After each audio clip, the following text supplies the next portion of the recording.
Okey, hari ini kita nak masak ayam Pakistan, gohek gostan, Hindustan, semua stan. Mula-mula kita kena potong bawang nipis-nipis, lebih kurang 4 biji. Lepas tu tomato 2 biji, potong petak-petak. Kalau boleh potong 3 segi, potong 3 segi. Lepas tu masukkan ayam. Kalau anak ramai, boleh potong kecil-kecil. Kalau anak sikit, potong sikit-sikit. Cukup untuk makan satu family. Terbalikkan ayam tu, terbalikkan lagi. Bagi dia semua kena ayam tu. Okey, lepas tu masukkan daun salam. Ini daun salam. Masukkan serbuk cili, serbuk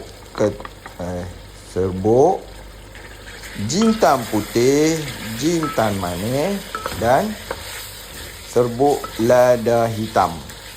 Yang ni kita tak pakai rempah kari. Kita buat sendiri dia punya rempah.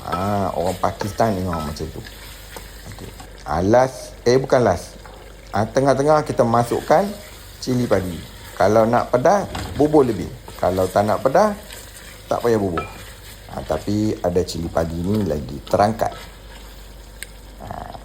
Lepas tu kita masukkan sedikit ayam. Bagi dia mendidih. Kacau lagi.